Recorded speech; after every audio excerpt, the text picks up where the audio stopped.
Good afternoon, everyone. Welcome to this new platform of TMC virtual class.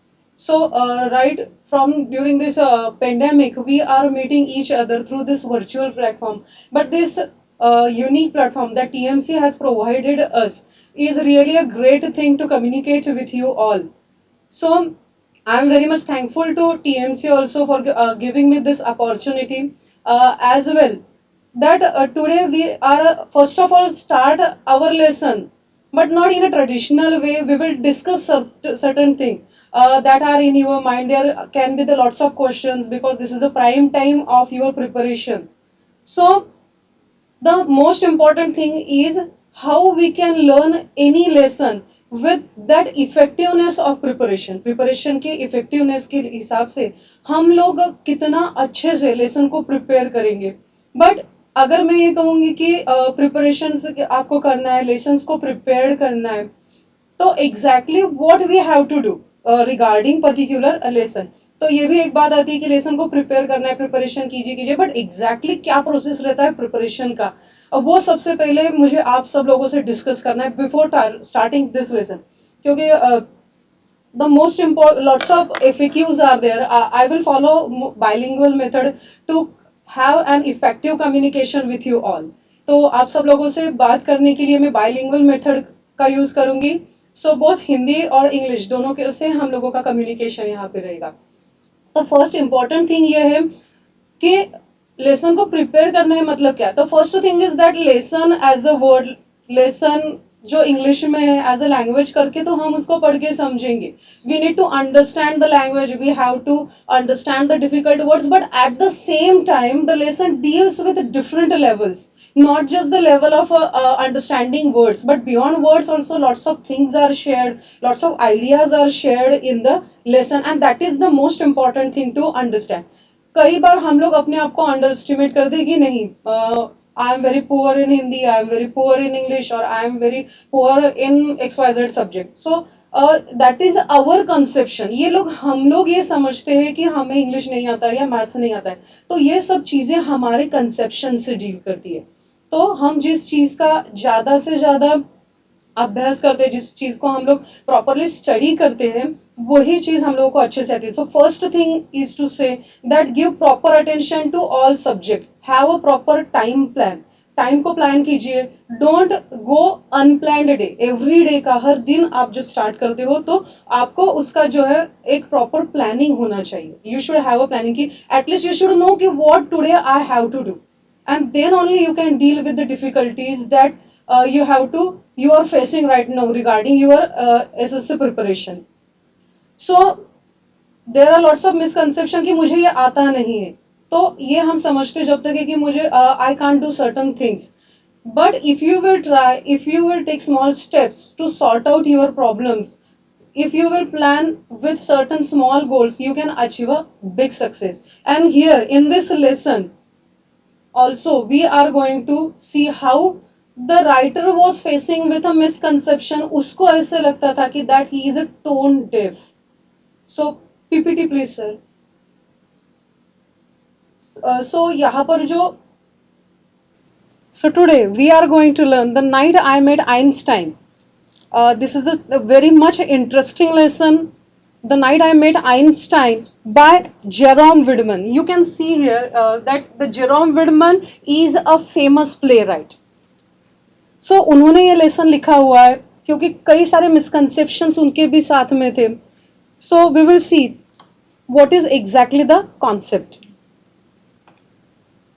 So first of all we will go through the introduction to the author. Author के introduction से हम लोग start करते कि exactly ये पूरा जो lesson है this is the recollection of the narrator, writer, that is Mr. Jerome Widman. 1913-1998 was his lifespan. Was an American playwright and novelist. In 1960, he won the Pulitzer Prize for his work, a musical drama titled A Fiorello. He collaborated with George Abbott, Jerry Bock, and Sheldon Hernick for its music and lyrics. His book, I Can Get It For You, Wholesale, has also been used for a movie. So, his movie is also picturized So he is a very famous American playwright and novelist. So exactly, we will see.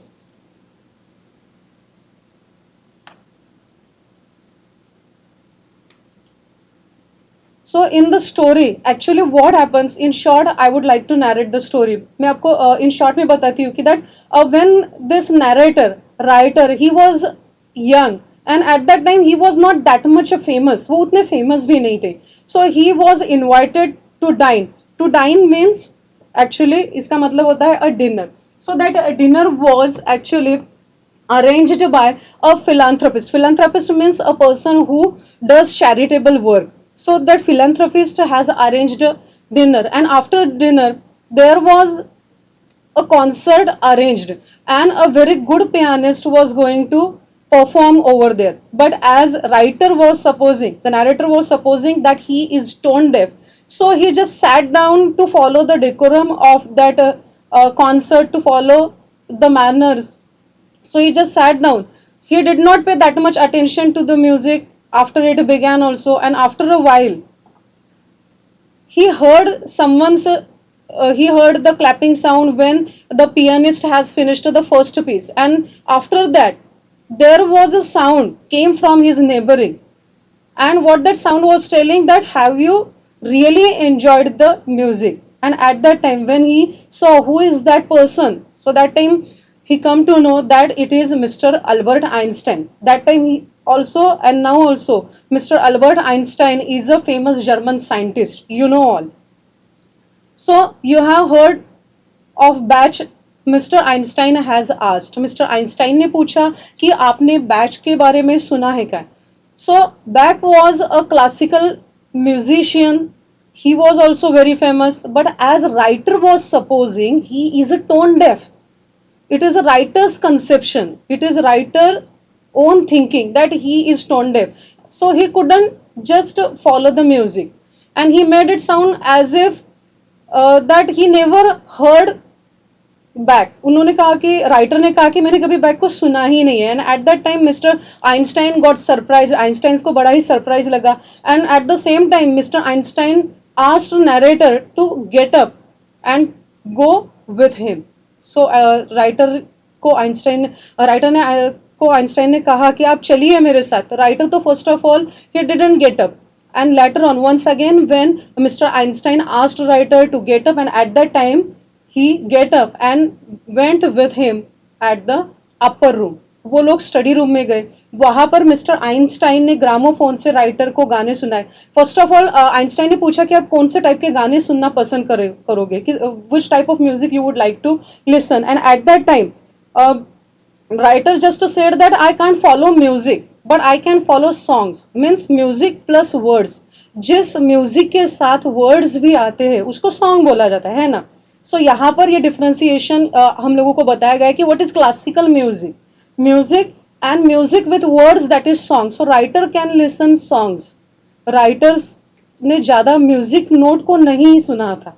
Writers का ज्यादा experience music note सुनने का नहीं था. सो ही can't get the aesthetic pleasure of the music. Music, सिर्फ music सुनने का जो आनंद रहता है वो नैरेटर नहीं ले पा रहा था, क्योंकि इसका एक्सपीरियंस ही उसको पहले कभी हुआ नहीं था या करवाया नहीं गया था. बट यहाँ पर mister Einstein step by step started playing recordings. Gramophone ये पुराने जमाने में एक रिकॉर्डिंग्स प्ले करने का साधन हुआ करता था, जो कि अभी समय रहते it is just now vanished. ये पूरे तरीके से अभी बंद है. So it is totally outdated. Gramophone अभी के जमाने के लिए आउटडेटेड है, बट वो जमाने में gramophones was quite popular to listen music. So gramophone पर आइंस्टाइन ने स्टेप बाय स्टेप म्यूजिक को प्ले किया. कौन सा म्यूजिक सुनना आप पसंद करोगे, इस तरीके से आइंस्टाइन ने जब राइटर को पूछा, तो राइटर ने फर्स्ट ऑफ ऑल कहा कि मैं बिंग क्रॉस्बी का जो म्यूजिक है वो सुनना ज्यादा पसंद करूंगा. And Mr. Einstein took very great interest in writer's demand.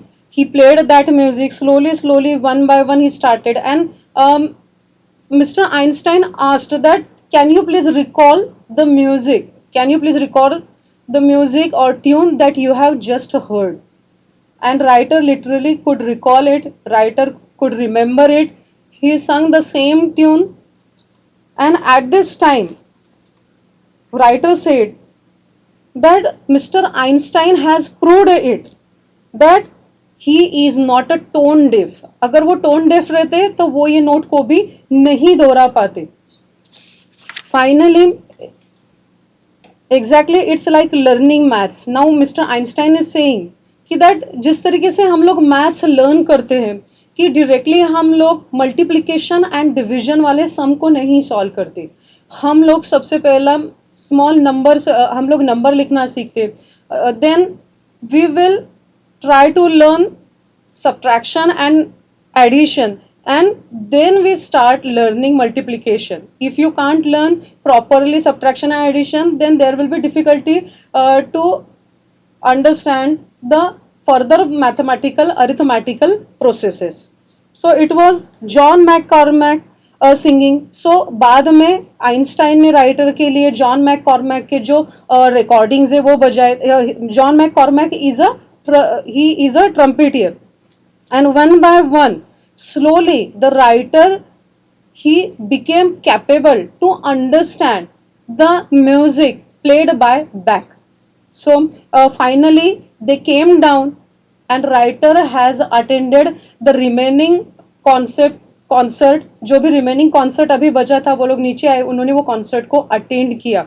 And finally very sincerely the narrator could applaud, and that is the actual success, that is the actual learning process that Mr. Einstein has showed to writer, that how he was in a misconception कि वो किस तरीके से अपने ही खुद की गलत धारणा में थे राइटर कि वो टोन डेफ है करके, बट एक्चुअली वो टोन डेफ नहीं थे.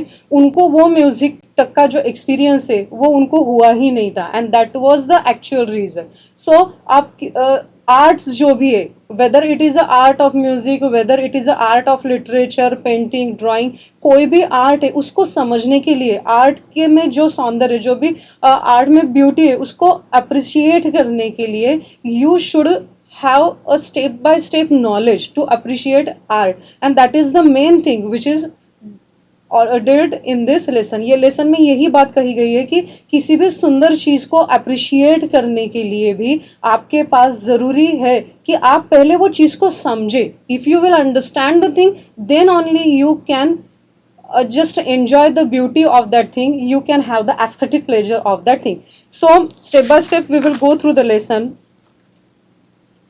So एग्जाम के इस समय में लाइन बाय लाइन जो है वो हम लोग किस हद तक प्रॉपरली वर्ड टू वर्ड जा सकते हैं. It can be a very tough thing, but still I will try to make it more interesting for you. So जब हम लोग लाइन बाय लाइन लेसन जा रहे हैं तो एट दैट टाइम सिर्फ वर्ड्स की तरफ नहीं ध्यान देना. The most important thing I want to tell you that is the narration technique. मैंने आपको कहा था कि ये जो लेसन है, लेसन कई सारी चीजों के साथ डील करता है. Lesson is going beyond word. तो फर्स्ट थिंग आपको लिटरेरी एस्पेक्ट्स जानने ये लेसन के.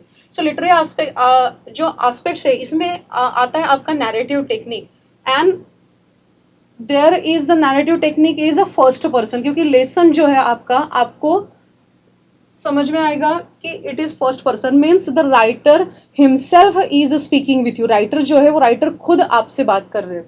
देन लेसन में जो ग्लॉसरी तो you know that it is a difficult words. जो भी डिफिकल्ट वर्ड्स है उसके साथ उसका आप मीनिंग समझ में लेते हो, उसके साथ आपको डील करना, that is a glossary level पे आपको लेसन सीखना है. देन लेसन का एप्रिसिएशन, मतलब लेसन में से आपको कौन सी नई चीजें, नई बातें आपको सीखने को मिली, तो ये रहता है आपका लेसन का appreciation which goes beyond words. Then contextual grammar, ये लेसन जो कि मैंने आपको कहा कि ये फर्स्ट पर्सन नरेशन में, this is in first person narration. So direct indirect speech जो है वो यहाँ पे बहुत ज्यादा मायने रखता है, because the same type of lesson is in your text book. आपके concert, music and musical art से रिलेटेड और एक लेसन है सेम यूनिट में, दैट इज अ 3.6. आपका 3.6 जो लेसन है ना, it is that of concert. ये कॉन्सर्ट वाला लेसन है आपका 3.6. तो उसमें भी सेम इसी टाइप ऑफ नरेशन है बट वहां पर थर्ड पर्सन नरेशन है, मीन्स यहाँ पर जिस तरीके से राइटर एंड आइंस्टाइन इनकी जो कुछ भी घटनाएं घट रही है, ये घटना राइटर खुद नैरेट कर रहा है, whatever is happening with him he himself is narrating before us. But in this 3.6 lesson, why I am giving you the reference of the next lesson, because it is very much important when you deal with the narration technique, that is direct and indirect speech. So contextual grammar भी आपको ध्यान में रखना है, आपको narration technique को भी समझना है, क्योंकि इसी के ही ऊपर आपके लैंग्वेज स्टडीज और ग्रामर के क्वेश्चंस जाते हैं. So this is very much important. और जहां पर राइटर और आइंस्टाइन की स्टोरी अगर कोई तीसरा इंसान, कोई थर्ड पर्सन अगर उसको नरेट करेगा, तो उसको at the time it is called as a third person narration. तो आपका जो 3.6 लेसन है कॉन्सेप्ट, वो जाता है आपका थर्ड पर्सन नरेशन में. Okay, and this lesson is in a first person narration. So we will see that when I was a very young man, I was invited to dine at. So at that time when he was he was invited to dine at the house of a philanthropist. After a wonderful dinner, our hostess took us to a large drawing room. Chairs were being arranged. I am arranging the chairs for a concert, my hostess said. So as this is a philanthropist, and the lady the lady host is a male and the hostess is a female. So that is the hostess is a woman who takes care of the guests over there. तो guest को कौन सी चीजें चाहिए नहीं चाहिए उनका ख्याल रखने के लिए जो लेडी रहती है, that is called the hostess. So she took us to a large drawing room. Chairs were being arranged, and my hostess said, we are going to listen to a very good pianist. Though everyone else was very happy, I was not. So everybody was happy because everybody is going to feast over that music which is going to played by the pianist. So the pianist जो music play करने वाले थे, वो भी एक musical feast रहने वाला था. So though everyone else was very happy, but here the narrator wasn't, because he was thinking that he was tone deaf. Tone deaf का मीनिंग होता है unable to hear the difference between high and low notes of music. Music में कई सारे high and low notes होते, और उसी से ही म्यूजिक जो है वो अपना जादू करता है ना. सो म्यूजिक में सिर्फ एक जैसे ही नोट्स रहेंगे तो there will be the everything will feel as a blank feeling होगा. बट जो रिदम क्रिएट होता है, the rhythm is created because of the high and low tone. So that is very much important, and as this narrator was thinking that he is a tone deaf, so he couldn't understand the music, and that's why he was not that much happy. So that is the thing. So here after a while I heard everyone clapping, so I raised that the piece was, so he realized at that time that the piece was over. Just then I heard to a gentleman, so at that time he is saying that he heard a voice. So I knew as much about Bach as I did. So here I would not be impolite and waited for the concert to begin. I did not pay attention to the music after it began. After a while I heard everyone clapping, so I realized that the piece was over. Just then I heard a gentle but firm voice saying, you are fond of Bach. So a firm voice he heard, and that voice was whose. It is narrated further. See. So here I did not pay attention to the music. उसने कहा कि मैंने music की तरफ attention दिया ही नहीं, और अभी उसको सवाल पूछा गया है कि that you are fond of Bach. So I knew as much about Bach as I did about nuclear physics. Means he didn't know anything about Bach. Back के म्यूजिक के बारे में, बैक के बारे में उसको कुछ भी नहीं पता था. I was going to say something ordinary so that I could get out of the situation. So he was going to say something ordinary, कुछ तो भी एक नॉर्मल सा answer he can give and he can wind up the situation. वो situation को कैसे तो भी किसी ने क्वेश्चन पूछा है तो उसका आंसर दे के, कुछ भी दे के, कैजुअल आंसर सुना के वो सिचुएशन को संभाल सकते थे narrator. But what he said, see, he said that I turned in order to look at my neighbor and I saw a very famous face. So at that time Mr. Albert Einstein was a very famous face. Writer was not that much famous. हालांकि ये lesson के जो writer है Jerome विडमन, ये भी एक बहुत famous playwright है. प्ले राइट मीन्स नाटककार. उन्होंने काफी अच्छे प्लेज लिखे हुए. He is even a novelist also. So ये फेम उन्होंने बाद में हासिल की। ये जो लेसन में जो एक्सपीरियंस उन्होंने रिकलेक्ट किया है, अपनी याद जो यहाँ पे एक्सप्रेस की है, ये काफी पहले की है, जब राइटर खुद उतने पॉपुलर नहीं थे। But mister Einstein was a popular famous face. So it was someone with a shock of white hair and a pipe. So it was someone who is having a shock of white hair. Shock of white hair means the hair which are horrendous, which are totally fully white. So that type of person he is, as we all know.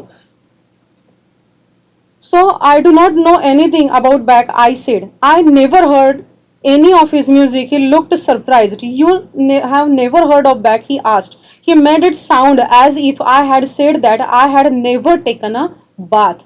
So Mr. Einstein has reacted after listening the reply of writer. He has reacted in such a way that Mr. Einstein might have heard that writer had never taken a bath. So this is a very funny way here. Mr. Jerome, the narrator, is narrating with this funny way. So I would like to understand music so that I could understand back.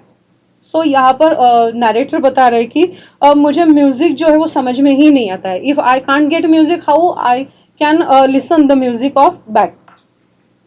But I am not able to. I am tone deaf. Here he is saying that I am tone deaf, and because of the same reason, I can't enjoy the music.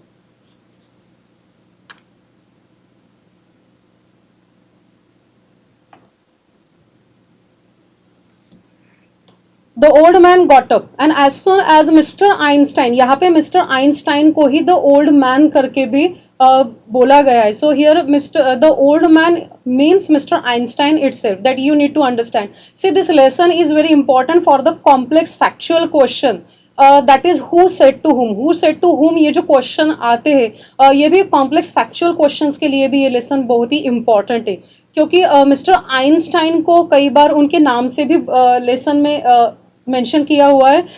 As well he is mention as the old man also. So जैसे ही mister Einstein ने writer की तरफ से ये answer सुना कि that he is tone deaf, so immediately mister Einstein said that you will come up with me. He asked, I just remained seated. I am requesting you to come with me, he said again. So again, first time when Mr. Einstein said to the narrator, he didn't get up. When he asked to please come with me at the second time, then the narrator just listened to Mr. Einstein. और उसके बाद second time जब Einstein ने writer को request किया, उसके बाद writer जो है वो आइंस्टाइन के साथ अपर स्टडी रूम में आने के लिए तैयार हो गए. So I went up with him. He took me to a room which had a gramophone in it and asked, what kind of music do you like? So here Mr. Einstein asked that what kind of music you like. आपको कौन सा music सुनना है ज्यादा अच्छा लगता है, ये आइंस्टाइन ने नैरेटर से पूछा. So well, I answered, I like songs that have words and the kind of music where I can follow the tune. So इस तरीके का म्यूजिक मुझे अच्छा लगता है जिसमें मैं ट्यून को फॉलो कर सकता हूँ, जिसमें वर्ड्स रहेंगे, बिकॉज हम लोग वही म्यूजिक को कैप्चर कर सकते हैं, हमारा दिमाग उसको कैप्चर करके उसका लुत्फ उठा सकता है, उसका प्लेजर ले सकता है, जबकि हम लोग वर्ड्स थ्रू वो म्यूजिक को सुनते हैं. So that is a very basic thing. अगर आपको डायरेक्टली ये lesson senior KG junior KG में ये लेसन सिखाया जाता तो how much you can get, it will be difficult to go through the passages, है ना. डायरेक्टली अगर कोई लैंग्वेज सीख रहा है तो the person can't go through the passages को सीधा रीड करना है बहुत डिफिकल्ट है. You have to first of all identify letters and then you can learn words and small words, larger words, the grammar, the semiotic structures and language का जो structure है, language grammar किस तरीके से workout करते हैं, and then you can read the passages and understand. So ये एक basic learning रहता है. You listen to the various people कि वो लोग भाषा कैसे बोलते हैं, and then you can understand the particular language, you can read the passages. So the same thing is about the music also. यहाँ पर one by one जो है वो ग्रामोफोन पर मिस्टर आइंस्टाइन राइटर के लिए रिकॉर्डिंग्स जो है वो प्ले करते. सो ग्रामोफोन का पिक्चर जो है आप लोग देख सकते हो आपके क्लिपिंग्स में भी, पीपीटी में, कि दैट ग्रामोफोन किस तरीके से एक पुराने जमाने का रिकॉर्डिंग प्ले करने का साधन हुआ करता था. Eight that time DVD players, mobiles वगैरह ये सारी आधुनिक जो भी इलेक्ट्रॉनिक चीजें वो नहीं हुआ करते थे. सो यहाँ पर ही स्माइल्ड एंड नॉडेड, जैसे ही राइटर्स की तरफ से आंसर मिस्टर आइंस्टाइन ने सुना कि मैं I can follow the tune and the music which has words, तो वैसे ही smiled and nodded, obviously pleased. You can give me an example perhaps. I told him I like anything by Bing Crosby. At once I could hear Bing Crosby's voice filled the room. Now can you please tell me what you just heard, he said. So can you please tell me what you just heard? अभी फिर mister Einstein जो है वो Benz Crosby का जो गाना writer सुनना चाहते थे वो प्ले करते हैं. जैसे ही वो गाना प्ले होता है पूरे रूम में जो माहौल है वो बेंज क्रॉस्बी के गाने में पूरे तरीके से रूम जो है वो गाने से भर जाता है. And writer was literally taking the aesthetic pleasure of that song. Writer को वो बेंच क्रॉस्बी का गाना सुन के काफी अच्छा लगा. और बाद में मिस्टर आइंस्टाइन ने जब राइटर को क्वेश्चन पूछा कि अभी तुमने गाना जो सुना, whatever you just listen, could you please repeat it, could you please whatever you have heard can you tell me, तुम क्या मुझे बता सकते हो कि तुमने अभी गाने में जो सुना, just repeat it. The simplest answer seem to be to sing the lines. और राइटर ने जो कुछ भी गाने में सुना वो लाइन्स वो दोहराने लगे, वो ट्यून्स को वो गाने लगे. एंड ये सब जो रिजल्ट है ये देखने के बाद आइंस्टाइन ही जस्ट स्माइल्ड, आइंस्टाइन ने जस्ट स्माइल किया. यू आर नॉट टोन डिफ, और उन्होंने कहा कि आप टोन डिफ नहीं हो. I told him this was one of my favorite songs, something I had heard hundreds of times. So I didn't really prove anything. सो यहाँ पर राइटर आइंस्टाइन से बताते हैं कि ये गाना मैंने पहले तकरीबन 100 बार सुना हुआ रहेगा. Hundreds of times I have heard the same song and now I am very much familiar with this song, so I could repeat it, I could sing it. But you haven't proved anything. इसमें आपने कुछ ये prove नहीं किया कि मैं tone डिफ नहीं हूं करके.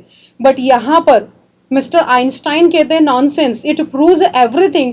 Do you remember you first arithmetic lesson in school? आपको याद है कि आपने स्कूल में सबसे पहला अरिथमेटिक लेसन कौन सा सीखा हुआ था? कौन सा सम सबसे पहला था जो आपने आपके स्कूल में सॉर्ट आउट किया था? सो suppose at your very first contact with the numbers your teacher had ordered you to work out a problem. suppose अगर आपके टीचर ने आपके पहले ही दिन अगर आपको टास्क दिया रहता to sort out the long division or fractions, could you have done it? आप क्या वो कर पाते? नहीं, obviously we couldn't do this.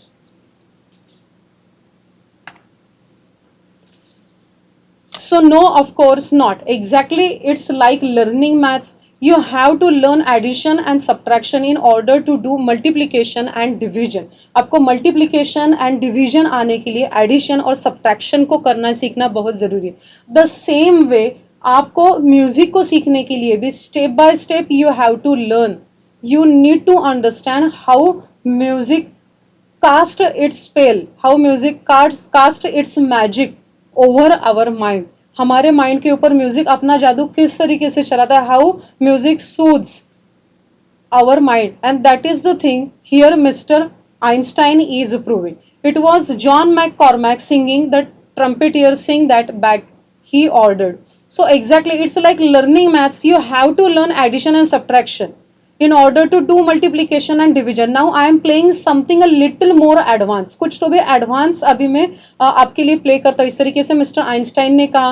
बाद में उन्होंने मैककॉर्मैक का जो ट्रम्पेटियर है उसका जो सॉन्ग है उसको भी प्ले किया. And we went on from level to higher level until he was playing just music without words. So जो भी नॉर्मल लेवल से, जो भी लाइट म्यूजिक से ये लोग क्लासिकल म्यूजिक के हायर लेवल तक मिस्टर आइंस्टाइन जो है वो रिकॉर्डिंग एक के बाद एक राइटर के लिए प्ले करते गए.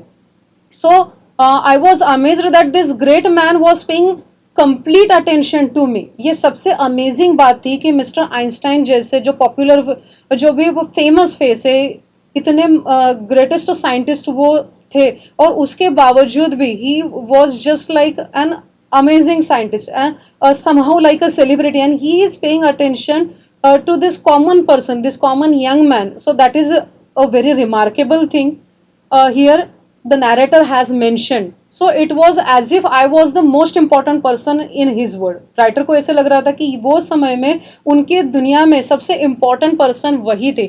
It was as if he was the most important person in the world. Suddenly he got up and turned off the gramophone. और उन्होंने बाद में वो gramophone को turn off किया. Now young man, he said, we are ready to listen to back. और जैसे ही writer music का आनंद लेने लगे, जैसे राइटर को ये पता चला कि that he is not a tone deaf, so Einstein turned off the gramophone. They went down. So we went down and sat in the hall. Just allow yourself to listen, he said. Now, writer was capable to listen, to understand the aesthetic pleasure in the music played by Bach.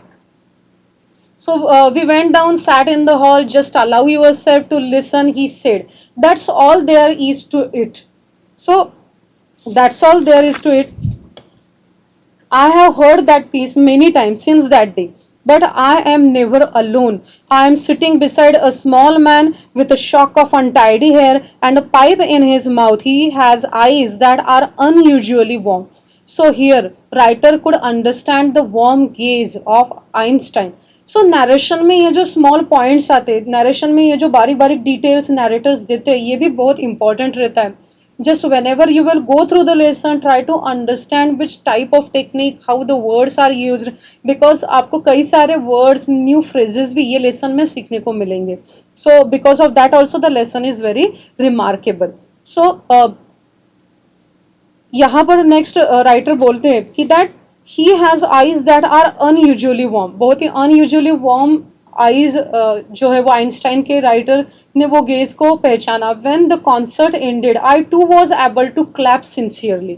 और जब ये concert खत्म हो गया तो writer जो है वो जेन्युइनली वो कॉन्सर्ट को एंजॉय कर पाए.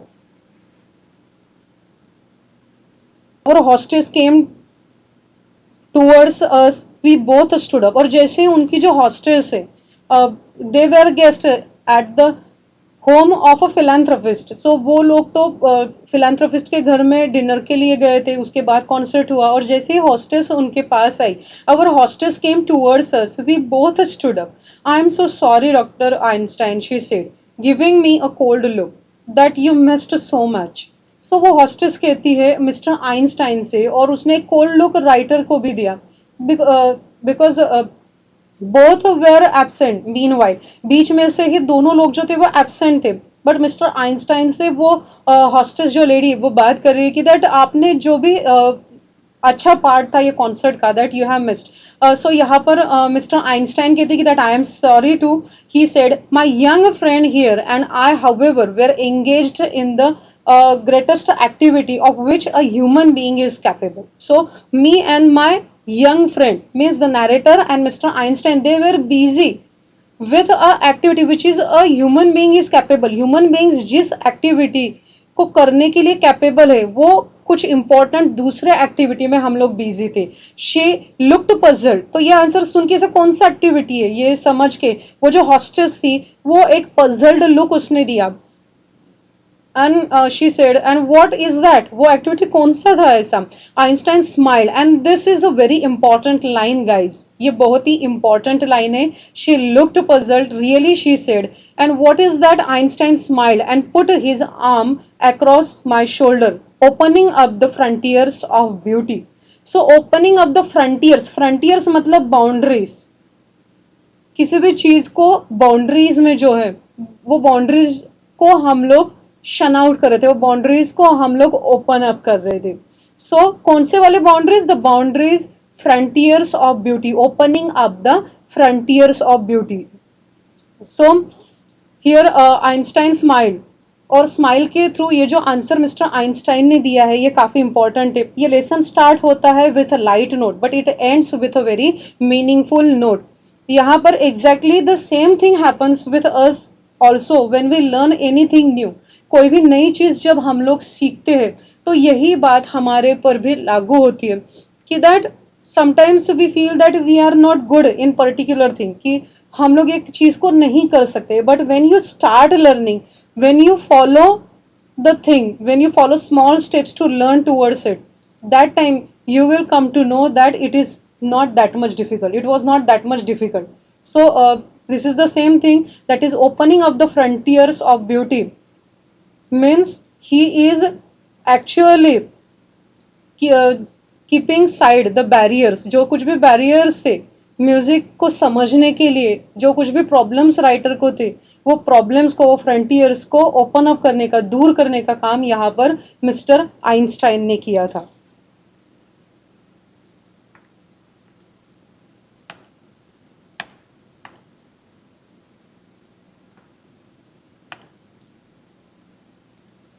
सो यहाँ पर कॉम्प्लेक्स फैक्चुअल क्वेश्चंस जो है, जैसे कि मैंने आपको कहा था कि this is a very important thing, यहाँ पर एक स्टेटमेंट है, मैं आपको आपसे के साथ डिस्कस करना चाहती हूँ कि I do not know anything about bag. तो हु सेड टू हुम के लिए this is the narrator, narrator said to mister Albert Einstein. The listeners के ऊपर इसका क्या असर होगा ये स्टेटमेंट सुनने के बाद? The listener got surprised. So the next is I like songs that have words. So this is also said by narrator to Mr. Einstein. Yeah, you can say it is the old man. The listener smiled obviously and pleased. So this is very important thing that we could learn here. आपसे एक और important बात जो है वो ये बताने की, कभी भी हम लोग लेसन रीड करते तो फर्स्ट रीडिंग में कई बार वी कांट गेट, हम लोग को पहले ही रीडिंग में लेसन समझ में नहीं आता है। तो read the lesson, first of all try to understand the difficult words, but when you are preparing the same lesson with exam perspective, just go through the lesson with a small paragraphs, divide the lesson in a small paragraphs, read the questions. जब आप paragraph के question answers prepare करते हो, question answers को पढ़ के समझते हो, तब आपको वो लेसन और भी ज्यादा अच्छे से समझ में आता है। सो ये बहुत ही इंपॉर्टेंट है। लेसन अगर आपको पैराग्राफ रीड करने के बाद नहीं समझ में आता है, उसमें से डिफिकल्ट वर्ड्स को पहला अच्छे से जान लीजिए, उसके क्वेश्चन आंसर्स को आप समझिए, क्वेश्चन आंसर गो थ्रू करने के बाद लेसन और भी अच्छे से आपको एग्जाम पर्सपेक्टिव से समझ में आएगा। लेसन को समझना मतलब सिर्फ शब्दों का अर्थ नहीं समझना है। जहां पर मैंने आपको बोला हुआ था कि लेसन को अप्रिशिएट करना है, यहां पर हम लोगों ने क्या सीखा कि पर्सनल ओपिनियंस जो है, हमारे खुद के बारे में भी ओपिनियंस कई बार गलत रहते। जैसे कि राइटर का खुद का ओपिनियन खुद के बारे में था कि he is a tone deaf. So we shouldn't have misconception about our own self, हमें हमारे साथ कोई भी मिसकंसेप्शंस नहीं होने चाहिए। Then learning is a step by step process. ये लेसन में हम लोगों ने ये समझने की कोशिश की कि learning is not a sudden thing, अचानक से एक्सीडेंटली लर्निंग ऐसे हम लोग नॉर्मल लेवल पे नहीं करते। तो लर्निंग जो होता है वो भी एक स्टेप बाय स्टेप थिंग है। And other most important thing is the personality of mister Albert Einstein. He was a German scientist, वो एक जर्मन साइंटिस्ट थे, बट एक साइंटिस्ट होने के बाद भी बहुत कम लोगों को ये बात पता है कि he is a person who has taken interest in the philosophy of humanism और ह्यूमन बींग्स के फिलोसफी के ऊपर भी मिस्टर आइंस्टाइन ने बहुत अच्छा खासा स्टडी किया हुआ है। So he is a person who can understand the importance of humanities का आप हमारे रियल लाइफ में क्या इम्पोर्टेंस है, ये बहुत ही गंभीर बात है, ये बहुत ही सीरियस टॉपिक जो है वो ये लेसन में हम लोगों को सीखने को मिला। लाइक द सेम मैं आपको एक कंपैरिजन के लिए फॉर एग्जांपल बताना चाहती हूँ। वो एग्जाम्पल ये है कि होमी भाभा जी, इनका नाम तो आपने सुना ही रहेगा। हमारे देश में एटॉमिक रिसर्च में, in our country, in the field of atomic research, he was a founder of atomic research department. So atomic research के लिए उन्होंने योगदान किया है, but at the same he was the great enthusiast, he was the literary figure also and literary critic also. So though they were scientist, उन्होंने science के field में भी काम किया रहेगा, but still they could maintain this philosophical side which is beneficial to all human beings, human culture, human जो भी art है, जैसे कि लिटरेचर है, म्यूजिक है, ये सभी को ये लोगों ने समझा और बहुत ही बेहतरीन तरीके से ये सीख दूसरे आम लोगों को भी देखी गई। सो आप लोग ये लेसन को अच्छे से प्रिपेयर कीजिए। आई होप दैट ये टाइम आपका काफी ही सही रहा रहेगा। So goodbye all the, thank you so much everyone, thank you so much.